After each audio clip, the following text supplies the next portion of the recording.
रामानंद जी ने प्रश्न किया कि भगवान श्री रामचंद्र यानी विष्णु जी ने समुद्र के ऊपर पत्थर तरा दिए थे, हम तो इस कारण से उनके ऊपर इतने आसक्त थे कि वो तो भगवान न पड़े हैं। परमात्मा कहते हैं तुमने ये ना पता वो पत्थर तराए किसने थे, वो पत्थर कैसे तैरे थे। श्री रामचंद्र जी तो 3 दिन तक समुद्र में घुटनों पानी में खड़े होकर के याचना कर रहे थे। लेकिन क्या याचना कर रहे थे कि समुद्र मुझे रास्ता दे दे, और जब रास्ता नहीं दिया था तो उन्होंने अग्निबाण से समुद्र को जलाना फूकना चाहा था।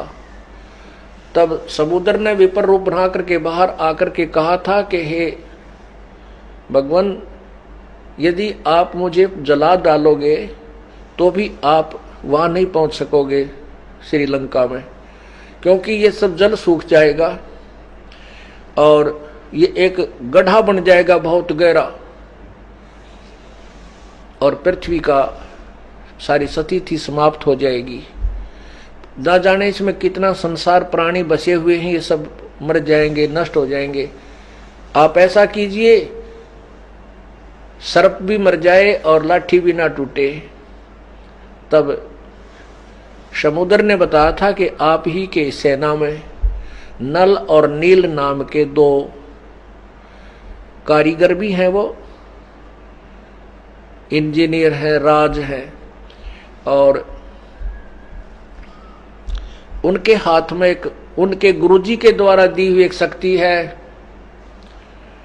कि उनके हाथ से पत्थर तैर जाते हैं। अब नल नील को बुलाया गया। नल नील ने गफलत कर दी। नल नील ने सोचा कि आज तुम्हारी बहुत महिमा बन जाएगी, क्योंकि उस दिन अंगद भी फेल हो रहा था, हनुमान जी भी फेल, रामचंद्र भी फेल हो रहा। समुद्र के ऊपर पत्थर नहीं तरा रहे थे जब नल और नील बुलाए गए। नल नील के हाथ से लोहे की वस्तु भी नहीं डूबती थी जल के ऊपर।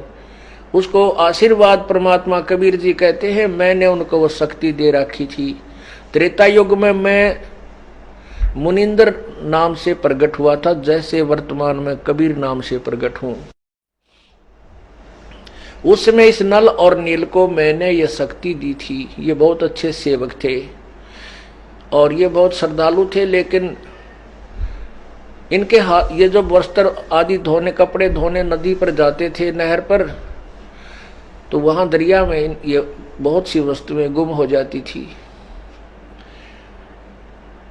तो मैंने इनको आशीर्वाद दे दिया था, बेटा तुम्हारे हाथ से कोई भी वस्तु जल में नहीं डूबेगी। तो उस आधार से, मेरे उस आशीर्वाद से उनके अंदर ये शक्ति प्रवेश थी। ये मेरे शिष्य थे। और जिस समय रामचंद्र जी ने इनको सेना में से बाहर बुलाया कि नल और नील बाहर आए, उनसे पूछा क्या तुम्हारे हाथ में ऐसी कोई शक्ति है कि तुम्हारे हाथ से पत्थर भी तैर जाएंगे? नल नील ने कहा जी हम अभी तैरा देंगे, अभी रख देंगे। अब अभिमानवश, क्योंकि वो परमात्मा अंतर्यामी है, अंदर की भावना से परिचित है, वो नल और नील ने उस दिन भगवान अपने गुरुदेव याद नहीं किए। इतने महान कार्य को करने जा रहे हैं, सारा संसार देखे और उस चर्चा का विषय बनने वाला था, तो वो इस अभिमान में वो डगमग हो गए कि आज ऐसे सबके सामने तुम्हारी बड़ी महिमा होगी, वाह वाह हो जाएगी। इस मान बढ़ाई की भूख ने उनका कति काम बिगाड़ दिया।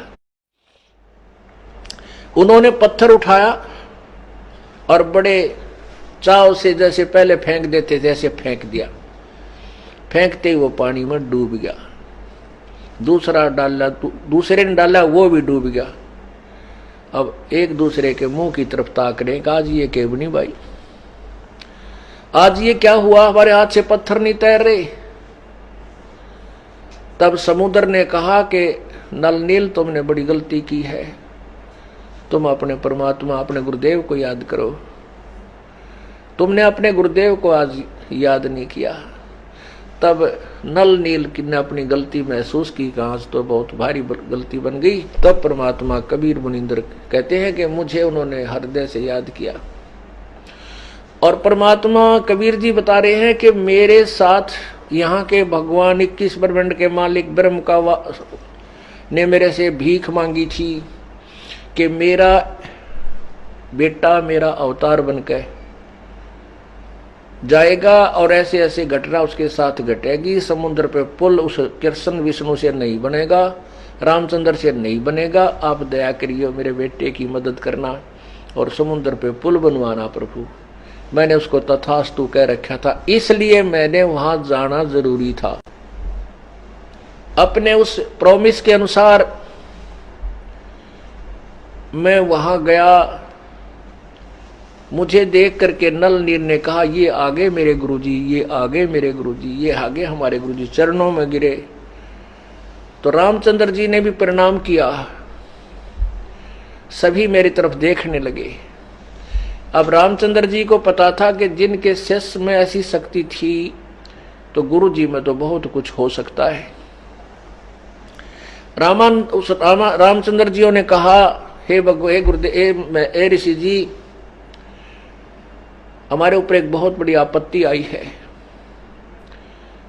सारी कहानी से परिचित करवाया। परमात्मा बोले, मुझे ज्ञान है, मैं सब परिचित हूं आपसे। तो रामचंद्र जी ने कहा कि हमने समुद्र के ऊपर पुल बनाना है। मेरे दुर्भाग्यवश आज आपके शिष्यों में यह शक्ति नहीं रही जो इनके हाथों में पहले थी। समुद्र पर जो है ना पत्थर तैर जाते थे, आज इनके हाथ से पत्थर भी नहीं तैरे। ये मेरा ही दुर्भाग्य है प्रभु ऋषि जी।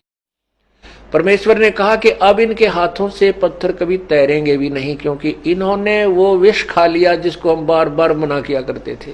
कहते हैं, राज तजना सहज है, सहज त्रिया का ने, मान बड़ाई ईर्षा, ये दुर्लभ तजना। ये राज भी त्याग सकते हो, अपनी स्त्री को भी त्याग सकते हो,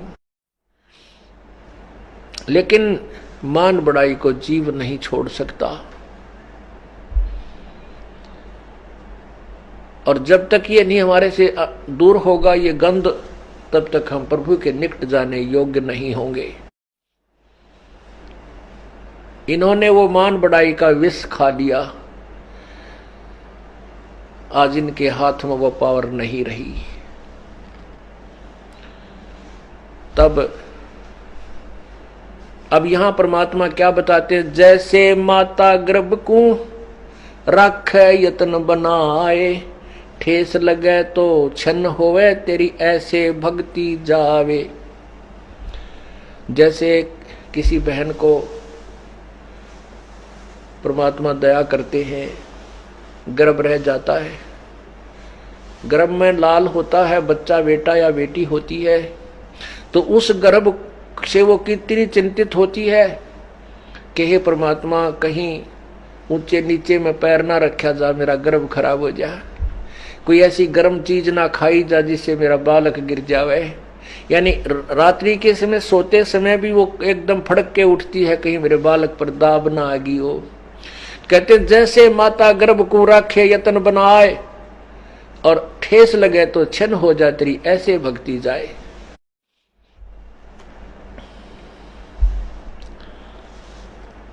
परमात्मा कहते हैं अपनी इस भक्ति रूपी गर्भ को ऐसे यत्न से संभाल के रखना जैसे माता गर्भ को रखती है, कहीं ठेस लग जाए यानी कोई मर्यादा भंग हो जाए और तुम्हारी भक्ति नष्ट ना हो जाए। इतने चिंतित रहोगे तो तुम इस भक्ति रूपी लाल को सफल कर पाओगे।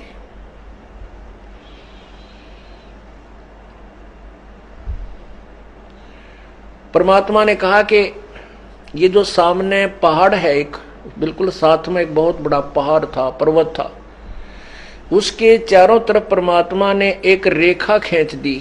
अपनी सोटी ते डंडा ले रखा था, इतनी सारी लाठी, और उसके चारों तरफ एक लाइन खींच दी ऐसे चारों तरफ घूम कर परमात्मा ने कि इसके बीच बीच के पहाड़ ये पत्थर उठा लो, ये सब मैंने हल्के कर दिए, अपनी शक्ति थे।